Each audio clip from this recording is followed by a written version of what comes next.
Oi, gente, eu sou a Camila e eu vou regravar aqui os comentários ao edital do exame de suficiência, o primeiro de 2022.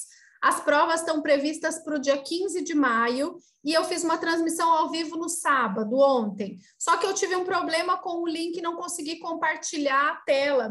Então, eu tirei aquele vídeo do ar e vou gravar de novo aqui aquilo que eu acho que é importante da gente conversar. A gente perde os comentários, mas tudo bem. O que eu acho muito importante de falar sobre essa prova? Primeiro, é muito bom a gente ter aí o edital, saber que temos um dia, uma data certa para uma meta que vai se realizar, né? A possibilidade de fazer a prova e tirar o registro. Enfim, nós temos 2 meses aproximadamente da data da publicação do edital até o dia da prova, como já era esperado, como é o habitual. E eu acho que é tempo mais do que suficiente para você se preparar e ser aprovado. O concurso do exame de suficiência é uma competição com você mesmo, né? Então, você não tem um número de vagas a serem preenchidas, o que a gente precisa é se organizar para acertar mais do que 50% da prova. A prova é composta de 50 questões objetivas, elaboradas pela Consulplan, novamente, né? Então, são 50 questões objetivas de múltipla escolha, com 4 opções de escolha, então, de A a D, todas as questões, e com temas bem variados. Antes de entrar um pouco mais aqui no detalhe, o que eu quero te dizer? Não basta a gente se preocupar com o conteúdo técnico, a gente tem que se preocupar com a nossa preparação não técnica e também a gente tem que pensar nas estratégias de resolver uma prova de múltipla escolha, matérias variadas, em que eu preciso acertar 50% das questões num prazo de mais ou menos 60 dias daqui para frente. Então, eu preciso estabelecer como é que eu vou me preparar para isso. Primeiro, falando da parte não técnica, né? Para que a gente seja aprovado numa prova, a gente precisa realizar essa prova e dar o melhor de nós naquele momento.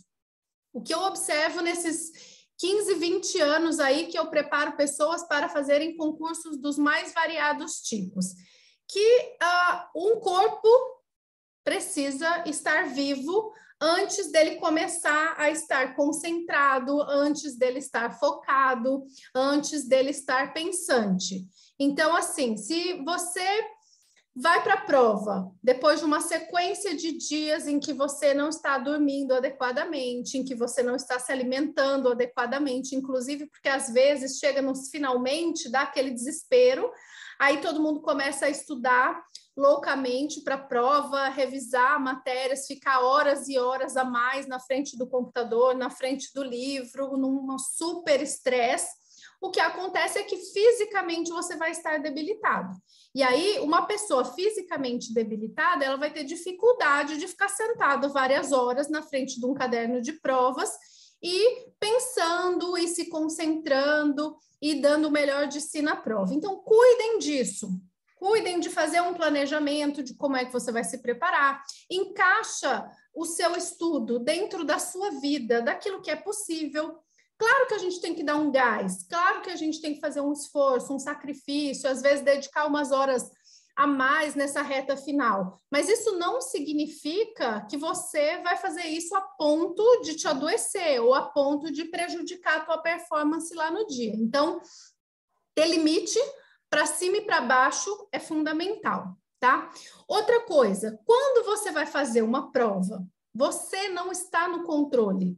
Você vai se ajustar a um edital e a um local de prova que você só vai descobrir na hora como é que vai estar. O que eu quero dizer com isso?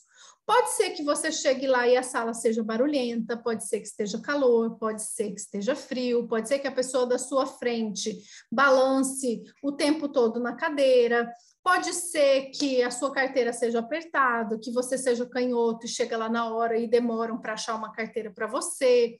Pode ser que no prédio do lado de onde você está fazendo a prova está rolando uma festa, sei lá. Pode acontecer 1000 coisas que estão fora do seu controle. Para essas coisas, você não pode fazer nada, exceto ter um espírito flexível de pensar, cara, eu estou indo lá para fazer uma prova. Eu vou sentar, vou dedicar tantas horas da minha vida. Se a carteira for ruim, for boa, barulhenta, calor, frio, vamos embora. É um tempo apenas. E isso, além da gente ter um pensamento de se adaptar, de se adequar um pouco à realidade que vai se apresentar lá na hora, também ajuda muito se a gente for se treinando para isso ao longo desses 60 dias. Então, eu já vou entrar na parte aqui mais de técnica de estudo, de fato, de como é que eu acho que você pode se preparar daqui para frente, mas além das questões técnicas, eu acho que é muito importante que você treine fazer prova, principalmente porque muitos de vocês não estão habituados a fazer uma prova deste tamanho, né? Muitos de vocês vêm da faculdade, onde vocês fazem normalmente as provas por matéria, então você tem lá uma quantidade menor de conteúdo, você está num lugar que você está habituado, você muitas vezes pode se levantar a hora que você quer, tal, você tem um intervalo que você fica ali concentrado fazendo a prova menor. Então, esta é uma prova um pouco diferente e você tem 60 dias para se preparar para ela. Isso significa que, dentro dos seus estudos, no dia que for o dia de você resolver questões de prova, que na minha opinião tem que ser muitos dias daqui até o dia da prova, quando você for resolver questões de prova, você vai resolver como se você estivesse lá no dia. Então, isso significa que em alguns momentos você vai colocar um período longo na sua vida para isso. Você vai separar aí, sei lá, no final de semana, no domingo, no sábado, de noite, de manhã, o horário que você tiver. Você vai separar um horário para fazer isso. Você vai para um lugar com o que você precisa. Você não vai levar canetinha colorida, borracha, lápis, caderno de anotação, porque você não vai ter isso lá. Você vai pegar o edital, você vai ler com calma, você vai ver o que você pode levar. E você vai perceber que você pode levar caneta, você pode levar uma água, que você pode levar uma calculadora que não armazene texto. Até isso foi uma coisa que eu falei errada na outra live, depois corrigi. Tá? Então, você pode levar uma calculadora daquelas calculadoras simples, que não armazenam texto, mas não pode levar borracha, não pode levar caderninho de anotação, não pode levar lápis. Então, não adianta você fazer o exercício desse jeito. A hora de estudar o detalhadamente é uma. A hora de resolver prova, padrão, exame de suficiência é outra. Então, eu estou resolvendo questões, eu vou simular o tipo de situação e de estresse que vai existir naquele momento. Então, eu vou resolver no espaço que tem na folha que eu imprimi, com a caneta normal que eu vou usar lá, com a calculadora que não é HP, sem o Excel, sem parar de 5 em 5 minutos, sem ficar prestando atenção no celular, percebem? E isso é por quê? Por duas razões. Para você ir se habituando com isso e depois para você analisar como é que você está. Uma das coisas muito importantes para quem vai fazer qualquer tipo de concurso, de prova, é você se conhecer com relação a como você lida com a administração do tempo. Como é que você é na hora de resolver as questões? Eu tenho alunos, a maioria, que tem problema com o tempo faltar. Como assim? A pessoa dedica muita atenção às questões, a pessoa tem dificuldade de desapegar daquela questão que não está conseguindo resolver, ou não fica seguro com relação àquela resolução e quer insistir mais um pouco. E se essa pessoa não se cuidar, quando chega no final, ela tem que correr para resolver o restante da prova, correndo o risco de deixar de dar atenção para uma questão que ela acertaria se tivesse um pouquinho mais de tempo. Eu tenho alunos que eventualmente têm dificuldade ou fica naquela angústia, naquele estresse dos últimos minutos, passando os gabaritos para o caderno de respostas. Isso é uma coisa que precisa ser resolvida. Do outro lado, tem algumas pessoas como eu sou. Eu, quando eu vou fazer uma prova, nunca me falta tempo, nunca. Mas aí eu tenho um outro problema. Por que nunca me falta tempo? Porque eu leio a questão, faço o que eu tenho que fazer, confiro o que eu tenho que conferir, resolvo. Se eu não conseguir, eu não insisto. E muitas vezes, se eu desse uma insistidinha, se eu terminasse, fosse um pouco mais para frente e depois voltasse, às vezes eu consigo resolver, mas eu não faço isso. Então, muitas vezes sobra tempo e se for pelo meu desejo, eu entrego a prova e vou embora. E já muitas vezes aconteceu de voltar, insistir um pouquinho na questão, fazer um trabalho mais elaborado e conseguir chegar na resposta. Não tem jeito bom e jeito ruim de ser, tem o seu jeito e as correções que você precisa fazer para você otimizar a sua chance de acerto.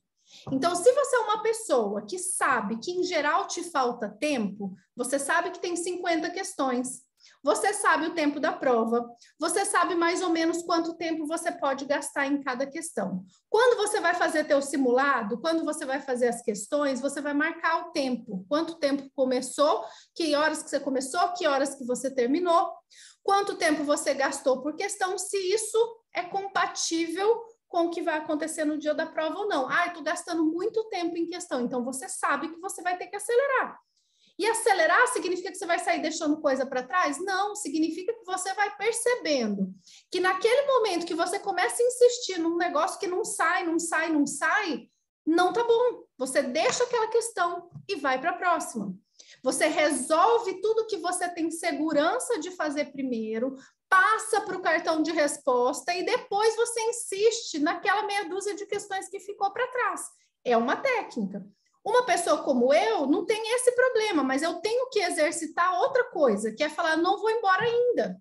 Eu tenho que sair marcando nas questões, olha, essa daqui eu ainda não estou bem segura, eu posso voltar nela depois, a hora que sobrar tempo, eu volto aqui. Percebe? Então, assim, é você ficar bem fisicamente, você dormir o melhor que você conseguir, você se alimentar adequadamente, você se hidratar adequadamente, não só no dia da prova, mas nos vários dias anteriores. Você pensar, se preparar psicologicamente para chegar lá no dia e não ter condições ideais de fazer a prova. E terceiro, você ir se conhecendo. Você tem 60 dias para saber como você se comporta para a prova. Ao longo desses 60 dias, você vai fazendo um polimento na sua pessoa e vai ajustando as coisas que você precisa, para não faltar tempo, para você não chegar lá na hora e você não levou o material que podia levar, para não acontecer de você perder ponto ou, eventualmente, até perder a prova por coisas desnecessárias, ok? Então, podemos agora ir para a parte técnica mesmo, e aí vou compartilhar a tela aqui, que foi o que eu não consegui fazer ontem, eu acho que fica bem melhor assim. Vamos lá, vou me colocar aqui no cantinho. Espera lá, aqui. Bom, tá aqui o edital, tá? Todo mundo que quiser consegue lá o edital. Conselho Federal de Contabilidade, primeira prova de 2022. Muito bem, a prova vai ser realizada dia 15 de maio. Atenção que vocês têm até o dia 13 de abril para fazer as inscrições e até o dia seguinte para pagar o boleto. Acredite se quiser, tem muita gente que perde a bendita da inscrição porque esquece de pagar o boleto ou porque não confirma que o boleto foi processado e aí eventualmente aconteceu algum problema e o boleto não foi pago. Então, gente, é atenção do começo ao fim, tá? Não dá para a gente perder uma prova por conta dessas coisas.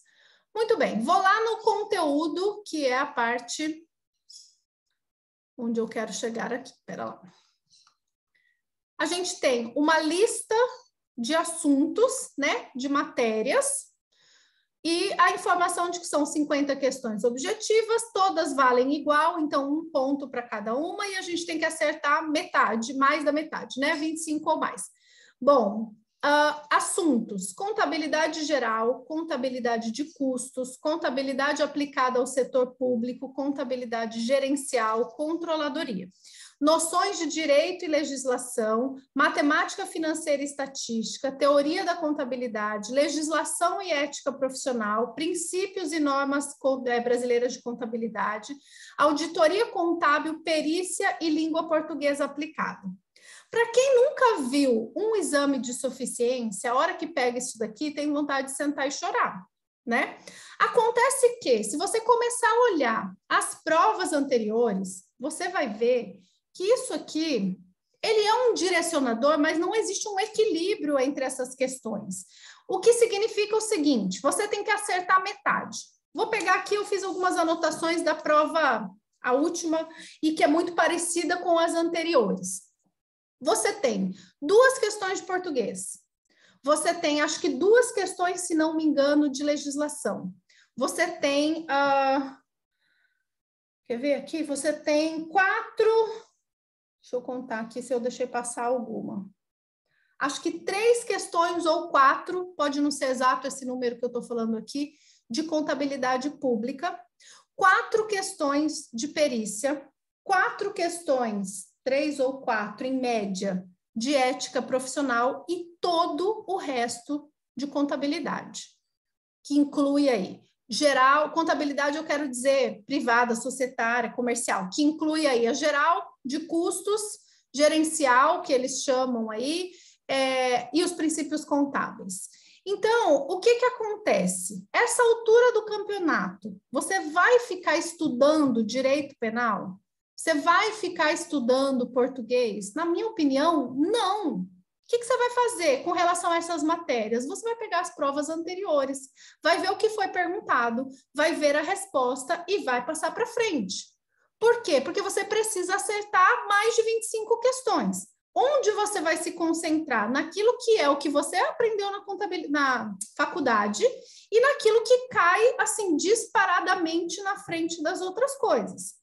Outra coisa, você vai pegar o código de ética profissional, você vai ler e você não vai se permitir errar nenhuma questão, porque são questões fáceis, são questões intuitivas. Falar de ética, gente, é o básico, não tem como a gente não saber, tendo lido o código de éticas, tendo vivido a vida, sabendo que você quer trabalhar e que estão te exigindo o que a norma pede, você não pode errar as questões de ética. Tem lá, toda vez cai 3, 4 questões que você consegue responder intuitivamente, ainda mais se você olhar junto o código de ética, pronto, já tem 3, 4. Aí você tem que acertar mais 21. Então, você não precisa, nesse momento, na minha cabeça, estudar legislação, nem língua portuguesa. Matemática financeira e estatística, para mim, vale a mesma coisa. Você tem 2 meses para olhar tudo o que você precisa. Você vai começar a estudar estatística? Você vai começar a se matar na matemática financeira? Não, só que você vai lá e você vai dar uma estudadinha.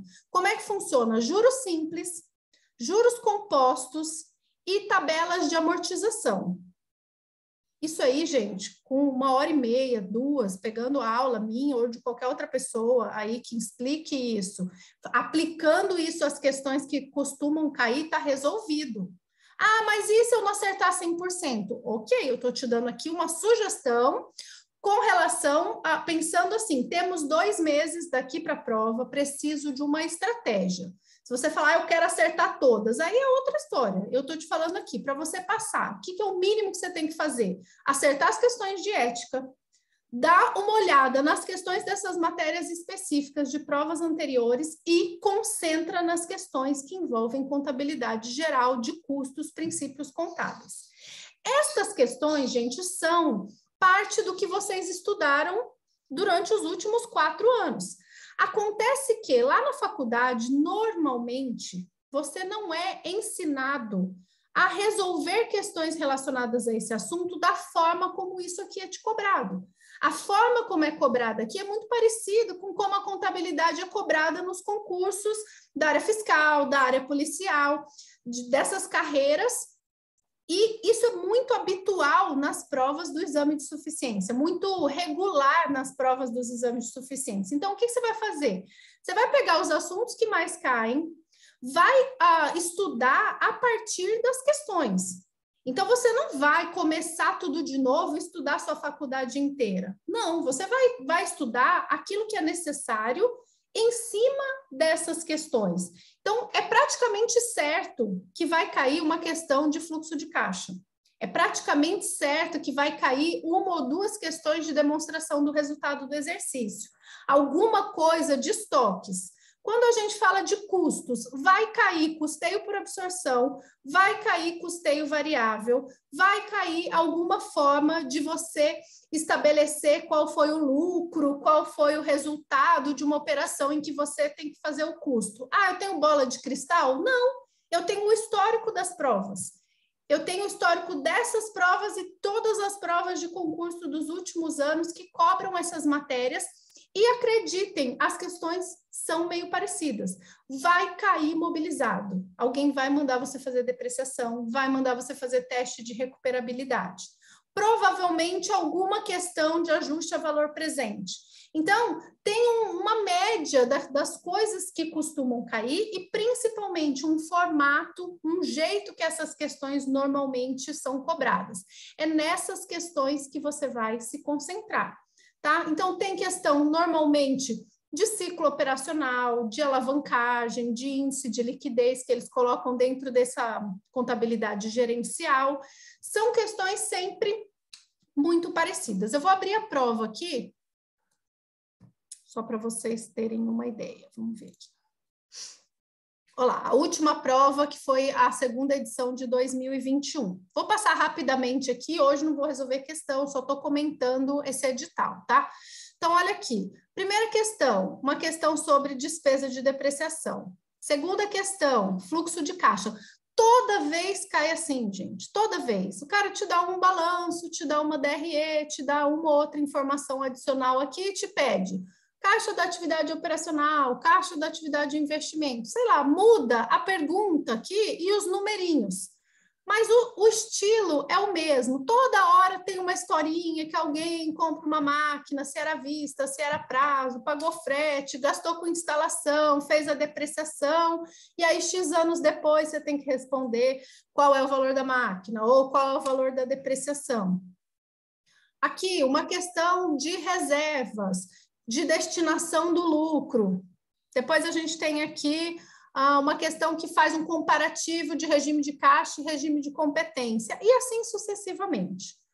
Tirando as questões de ética, tirando umas 3 ou 4 questões também de perícia, e mais umas 4 ou 5 que envolvem aí português, as legislações penal, civil, alguma coisa assim, quer dizer, você tira umas 10 questões, incluindo essas de ética e de perícia, umas 10, 12, que envolvem essas outras matérias, e sobram aí 30 e tantas desses assuntos mais contábeis, o que é ótimo, porque você já tem todo o background de como fazer isso, você só não está treinado na maneira de resolver essas questões, e é nisso que eu vou te ajudar, tá? Para não me alongar demais aqui. Qual que é a meta? A meta é daqui até o dia da tua prova, toda semana, mais de uma vez por semana, eu vou liberar aqui no YouTube vídeos de resoluções de exercícios, vou escolher alternadamente temas que são mais cobrados e temas que são mais difíceis, tá? Então, temas que são mais difíceis dentro deste lote das contabilidades aí, os assuntos que as pessoas têm mais dificuldade e também, paralelamente, as questões que costumam cair mais. Vou fazer mais ou menos nesse esquema aqui, abro a prova, abro a questão, a gente pega um Excel, pega um razonete para fazer o débito e crédito, resolvo as questões e libero aqui, tá bom?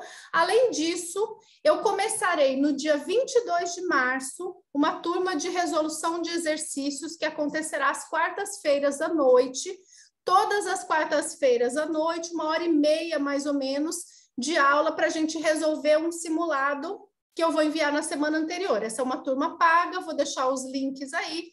Quem tiver interesse de participar, a gente resolve em torno de 15, 20 questões por aula, tá? Começando dia 22 de março até a véspera da prova.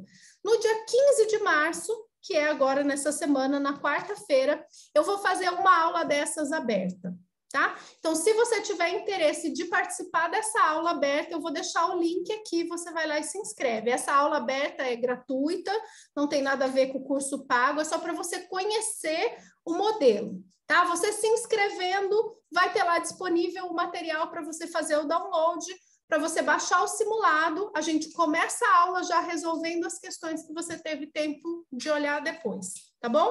E assim, seja aqui nesse vídeo ou nos outros, aquilo que vocês tiverem mais dificuldade de resolver, onde estiverem encontrando mais dúvida, vão colocando nos comentários que eu vou gravando, tá? Eu vou gravar vídeos curtinhos, vou resolvendo as questões que eu for escolhendo e que vocês forem pedindo aí, tá bom? Fora disso, o que eu posso dizer para vocês é tempo mais do que suficiente, tá bom? Se a gente colocar aí um pouco de foco, de energia boa nisso, e dedicar na resolução de provas, daqui uns dias teu registro está na mão, tá bom? Então, pessoal, vou deixar o link aí, se inscrevam na aula de quarta-feira, dia 15, vou esperar vocês. Dia 15 é quarta ou dia 16? Agora fiquei confusa aqui, gente, se é terça ou quarta. Acho que a turma é de terça-feira, tá? Tô falando bagunça aqui, acho que é terça-feira, é dia 15. Então, às terças-feiras, corrigindo a bagunça aí, às terças-feiras a aula é dia 15. Vou deixar o link aqui nos comentários do vídeo e ao longo dos próximos dias e semanas eu coloco aqui para vocês as resoluções das questões que eu escolher também, tá bom? Até mais, espero tê-los ajudado. Agora sim.